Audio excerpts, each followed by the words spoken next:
Satu tanggal 25 April 2022 sebesar 9.902 rupiah. Infak Ramadan kemarin malam sebesar 1.241.000 rupiah. Operasional sebesar 2.700.000 rupiah, yaitu untuk kegiatan serangan, sehingga saldo pada malam hari ini sebesar 8.443.000 rupiah. Diulang, 8.443.000 rupiah. Ucapan terima kasih kepada semua sekalian yang berdonasi di Ramadan. Selanjutnya untuk ceramah Ramadan pada malam hari ini akan disampaikan Dr. Nadia Al-Imam, kurang lebih 15 sampai 20 menit di persidangan. Assalamualaikum warahmatullahi wabarakatuh. Waalaikumsalam. Setelah itu jamaah salat isya dan tarawih masjid Syuhada rahimahullah. Assalamualaikum warahmatullahi wabarakatuh. Innal hamdalillah nahmaduhu wa nasta'inuhu wa nastaghfiruh wa na'udzu billahi min shururi anfusina wa min sayyiati a'malina. May yahdihillahu fala mudilla lahu wa may yudlilhu fala hadiya lahu. Wa asyhadu an la ilaha illallah wahdahu la syarika lahu wa asyhadu anna Muhammadan abduhu wa rasuluhu la nabiyya ba'dahu. Qala Allah ta'ala fi kitabihil karim. A'udzu billahi minasyaitonir rajim. Bismillahirrahmanirrahim. Ya ayyuhalladzina amanu kutiba alaikumus shiyam kama kutiba alal ladzina min qablikum la'allakum tattaqun. Shadaqallahul azim. Alhamdulillah, pada kesempatan yang berbahagia ini Allah pertemukan kita kembali dalam keadaan sehat walafiat, menjalankan ibadah puasa Ramadan satu hari penuh dan dapat menjalankan mulai pada sholat isya, tarawih dan sunnah-sunnah lainnya. Tidak ada kata ungkapan yang paling tepat untuk kesyukuran yang luar biasa ini kecuali dengan ungkapan alhamdulillah. Juga tidak lupa salawat dan salam kepada junjungan kita Nabi besar Muhammad sallallahu alaihi wasallam. Semoga kita semuanya mendapatkan syafaat. Bapak Ibu yang dirahmati Allah, dalam kesempatan yang singkat ini saya diberikan amanah untuk menyampaikan tentang zakat mal dan zakat fitrah. Ini materi yang luasnya luar biasa. Namun meski disampaikan dalam waktu 15 sampai 20 menit saja, maka jamaah Masjid Syuhada ini pintar-pintar soalnya. Biasanya kalau di perkuliahan ini semesteran, bisa 1 semester, 2 semester, bahkan di konsentrasi khusus ini 4 tahun untuk mempelajari tentang zakat dan fitrah. Namun di sini 15 sampai 20 menit, maka konteksnya bukan menyampaikan Al-Quran dengan konteksnya ayyuhalladzina amanu, wahai orang-orang yang beriman. Ada yang lain menyebutkan zakat juga memiliki makna nama atau al-umu. Bahasa lain juga ziyadah. Bahasa lainnya juga ada berkah, artinya tambahan, tumbuh. Ini masih satu rukun bahasa juga. Allah mengatakan yarhamullahu riba wa yu'ti shadaqah. Allah akan tumbuhkan dengan sedekah, zakat, infak dan lain sebagainya harta yang kita miliki dengan berlipat-lipat tambahan. Maka disebutkan zakat disebut juga sebagaimana ilmu atau anama. Ada yang juga menyebutkan at-tathhir atau at-tahur, suci, bahwa zakat yang kita tunaikan sebagai kewajiban seorang muslim dan orang yang beriman adalah bagian dari menyucikan harta yang kita miliki, sekaligus menyucikan jiwa kita dari kotoran-kotoran yang kita dapatkan dari ragam perbuatan yang kita lakukan yang tidak sesuai dengan syariat dan perintah Allah Subhanahu wa taala.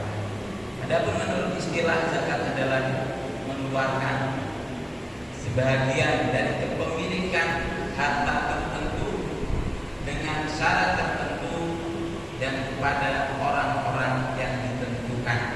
Jadi semuanya tertentu.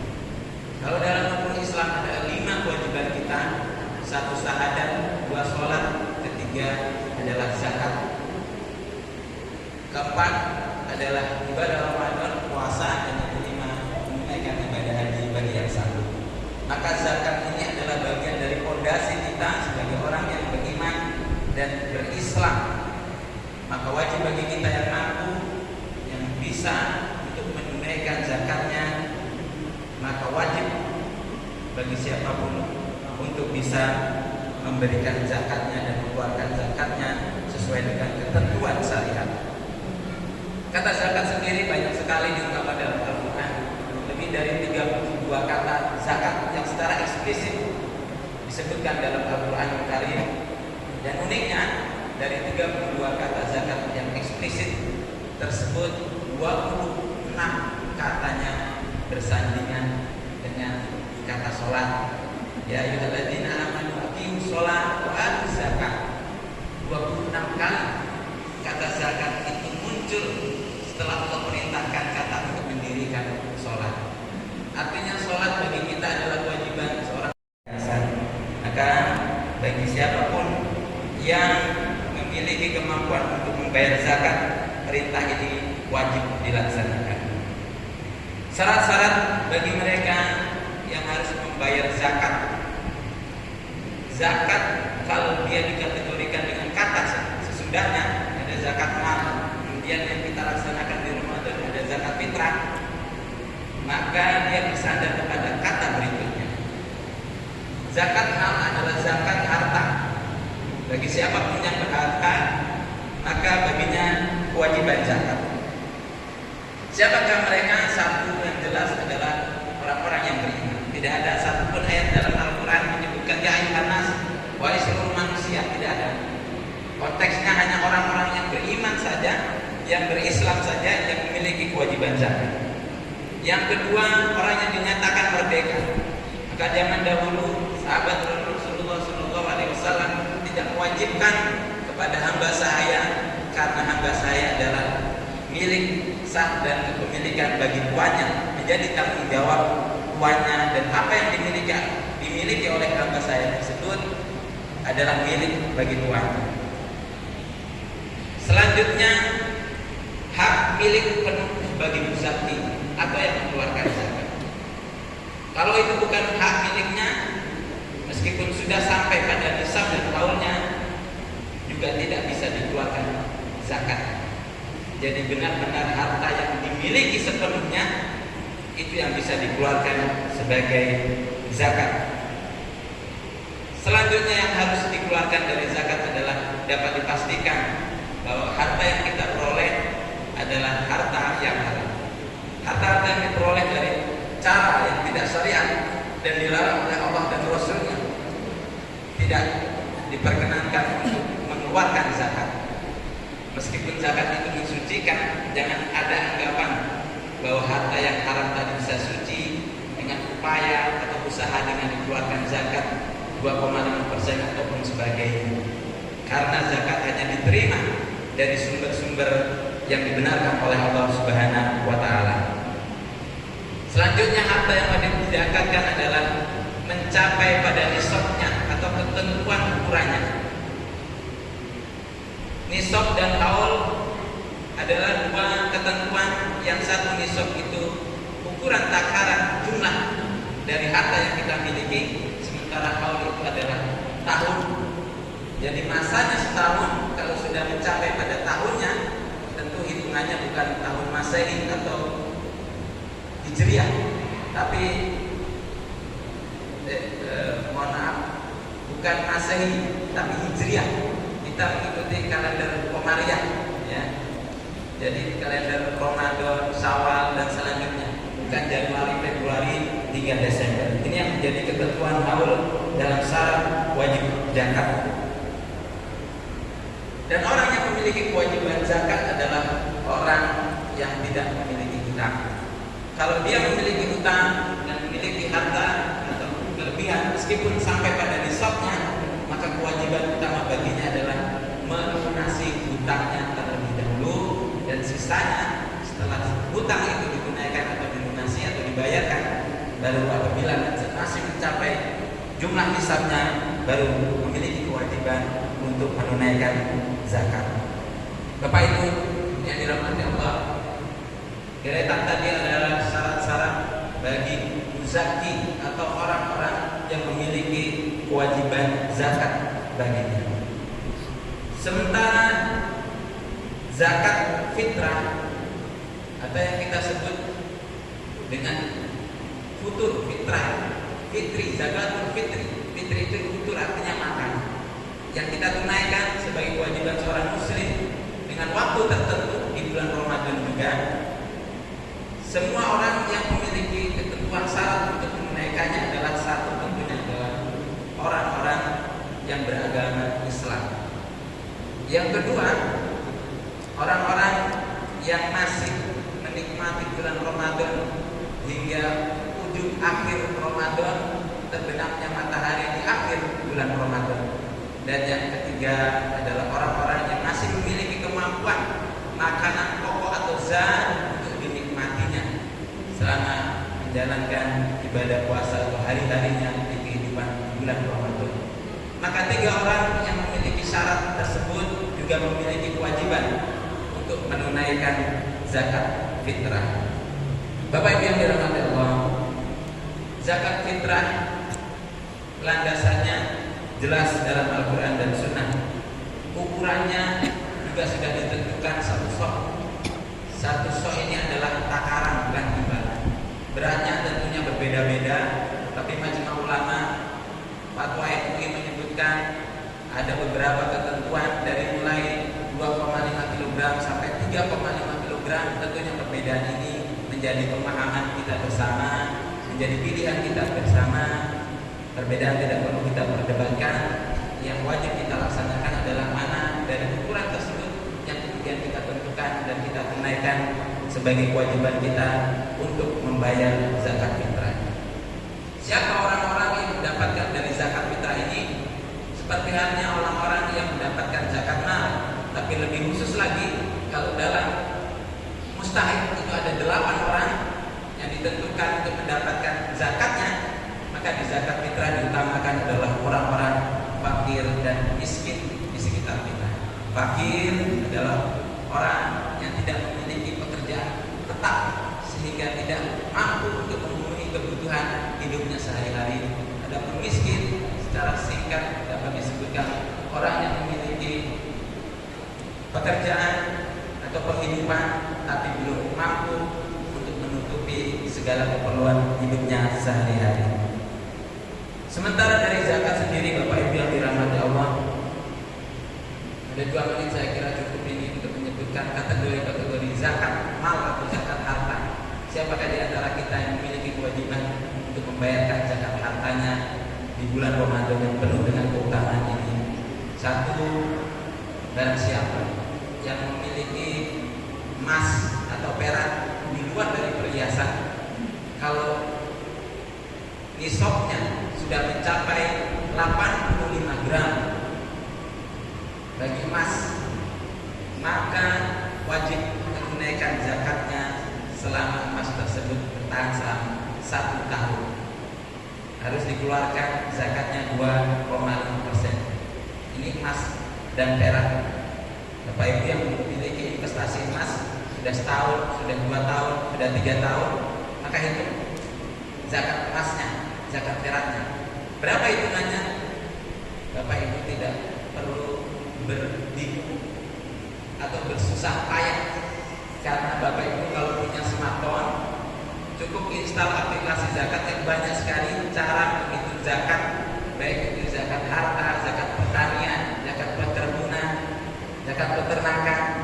Jadi smartphone kita bisa kita gunakan untuk menghitung dan kita input harta kita dalam aplikasi tersebut, maka keluar nominal kewajiban zakat yang harus kita tunaikan. Yang kedua, kalau Bapak Ibu yang dirahmati Allah ini juga memiliki surat berharga atau saham, bila sampai pada masanya pendapatan yang didapatkan dari surat berharga atau saham tersebut keluar, bila melewati batas nisabnya, maka juga wajib untuk dikeluarkan zakatnya. Karena zakat harta itu bukan hanya berbentuk fisik saja, juga disebutkan ada zakat pendapatan atau zakat penghasilan atau juga zakat profesi yang kita kenal saat ini. Kemudian ada zakat perniagaan atau perdagangan. Bapak Ibu yang memiliki perniagaan atau perdagangan, berprofesi sebagai seorang pedagang, itu dalam 1 tahun bila memiliki keuntungan lebih dari nisabnya, yaitu 85 gram emas dikalikan dengan harga emas sekarang, ternyata lebih keuntungannya, maka keluarkanlah zakatnya 2,5%. Bapak Ibu juga yang memiliki kegiatan usaha di sektor pertanian dan perkebunan juga memiliki kewajiban yang sama, harus mengeluarkan zakatnya. Dihitung penghasilan setiap kali diterima, bila sudah sampai pada nisabnya, umumnya sampai pada 653 kg beratnya. Kalau di perkebunan, Bapak Ibu yang berprofesi sebagai petani perkebunan bisa mengeluarkan zakatnya. Maka setiap kali hasil yang diperoleh dari kebun tersebut, kalau dia melewati dari batasnya, maka keluarkanlah. Ulama mengatakan zakat pertanian dan perkebunan itu kalau disiram dari langit bisa mengeluarkan 10%. Tapi ulama mengatakan kalau dia meskipun disiram dari langit tapi harus mengeluarkan pupuk secara pribadi, perawatan dan lain sebagainya, bisa masuk hitungannya menjadi 5%. Kalau barang tadi masuk dalam komoditi, contohnya jual beli yang harus dikirim ekspor impor atau keperluan lainnya, bisa masuk dihitungnya 2,5%. Atau dia sebagai corporate atau entitas bisnis perusahaan juga sama, dihitungnya bisa tahunan 2,5%. Nah, ini pembahasan lebih luasnya bisa kita diskusikan di lain kesempatan. Ada zakat peternakan dan perikanan. Yang punya kolam ikan, Bapak Ibu yang punya peternakan kambing dan lain sebagainya, ada hak zakat yang harus ditunaikan. Zakat pertambangan, pasir ini adalah komoditi barang tambang, maka jangan lupa dalam keluarga kita dengan akhlak-akhlak yang baik, maka sesuatu yang buruk, pengaruh-pengaruh dari luar itu tidak akan mudah. Kalau kita lihat sekarang para jamaah, luar biasa ini generasi kita.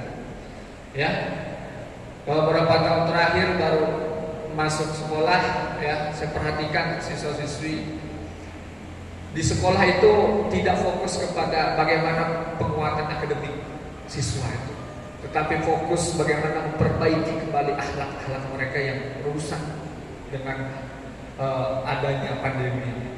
Yang mungkin beberapa elemen fokus kepada bagaimana menangani COVID, ya. Tetapi kita tidak boleh lengah juga bagaimana kita menangani generasi kita. Bagaimana tidak perkataan kotor, kemudian kata-kata yang kasar itu sudah sangat mudah sekali keluar dari mulut mereka. Kemudian tempat tongkrongannya itu jauh dari nilai-nilai pendidikan. Nah, yang dikhawatirkan kalau dia pulang lagi ke rumah tidak ada juga nilai-nilai pendidikan. Nah, sehingga mereka tidak dihadapkan dengan nilai-nilai Al-Quran, tidak dihadapkan dengan nilai-nilai pendidikan Islam, tapi yang jelas mereka dihadapkan dengan ancaman kerusakan moral yang itu dapat menggerus keimanan dan ketakwaan generasi kita. Nauzubillah min dzalik. Maka sama-sama kita selamatkan mereka. Itu yang ketiga tadi, memperbaiki akhlak, ya. Kemudian yang keempat, mengajak keluarga kita untuk melakukan ketaatan kepada Allah Subhanahu wa taala. Nah, maka apa yang menjadi perintah, apa yang menjadi larangan itu kita berikan kepada keluarga kita. Ini loh yang menjadi perintah Allah, ini yang diwajibkan kepada kita, ini yang dilarang oleh Allah Subhanahu wa taala, sehingga di dalam keluarga itu terbiasa dengan sesuatu yang memang diperintahkan oleh Allah Subhanahu wa taala dan Rasulnya. Artinya kalau sudah terbiasa dengan hal-hal seperti itu, tidak gampang untuk melaksanakan kemaksiatan kepada Allah Subhanahu wa taala, sehingga jauh dari Allah Subhanahu wa taala. Para jemaah yang dirahmati Allah Subhanahu wa taala, yang kelima, yang terakhir, larang keluargamu melakukan maksiat. Maka ketika kita sudah mengetahui sesuatu tersebut menyimpang daripada ketentuan syariat Allah Subhanahu wa taala dan Rasulnya, pelan-pelan kita kasih tahu keluarga kita yang bahwasanya itu adalah termasuk maksiat kepada Allah Subhanahu wa taala. Kalau sudah selalu maksiat kepada Allah Subhanahu wa taala, yang ada nanti yang turun hanyalah musibah dan bala dari Allah Subhanahu wa taala. Maka dengan demikian kita senantiasa mengingatkan kepada keluarga kita, pasangan kita dan anak-anak kita di sekeliling kita, senantiasa menjauhi apa yang menjadi larangan Allah Subhanahu wa taala. Para jamaah yang dirahmati Allah, pada hakikatnya ketika kita menjalankan perintah dari Allah, menjaga diri kita dari siksa api neraka, menjaga keluarga kita dari siksa api neraka, tentu itu adalah bagaimana kita memperbaiki hablum minan nas kepada sesama keluarga kita. Yang mungkin kita dekat dengan keluarga kita dengan momentum-momentum mau lebaran saja.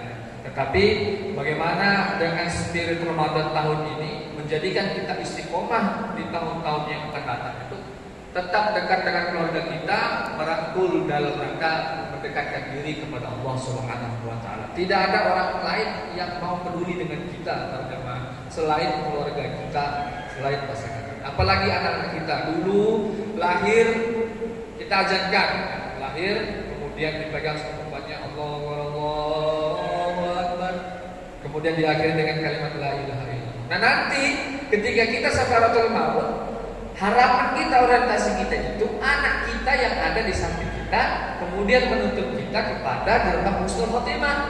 Dia yang menuntut kita berzikir, mengucapkan kalimat tauhid, bukan orang lain, tetapi anak kita sendiri yang ada di samping kita. Saya pernah menemukan kasus orang tuanya ini meninggal, orang tuanya meninggal, anaknya memang di sampingnya, tapi megangnya handphone, main game online. Ini bapaknya meninggal di samping. Ini luar biasa. Artinya pengaruh dari luar itu kalau bukan kita di dalam keluarga kita yang membuat tameng, yang membuat benteng, itu siapa lagi selain keluarga kita dan kita sendiri yang peduli terhadap keluarga kita. Jemaah yang dirahmati Allah Subhanahu wa taala, demikian yang dapat saya sampaikan. Semoga senantiasa bermanfaat bagi kita dan semoga kita, keluarga kita serta saudara-saudara kita diberikan kesehatan oleh Allah Subhanahu wa taala, kemudian diberikan keistiqomahan, ketetapan iman dan senantiasa dilindungi oleh Allah Subhanahu wa taala, dan harapan kita semoga kita semua disatukan dalam surganya Allah Subhanahu wa taala bersama Nabi Muhammad sallallahu alaihi wasallam. Demikian yang dapat saya sampaikan, kurang dan lebihnya mohon maaf. Wabillahi taufiq wal hidayah. Wassalamualaikum warahmatullahi wabarakatuh. Jumpa lagi dengan channel Berbani itu hikmat. Yes. Terima. Assalamualaikum warahmatullahi wabarakatuh. Kami keluarga besar KKG Pendidikan Agama Islam Kecamatan Tanah Grogol mengucapkan selamat menunaikan ibadah puasa 1442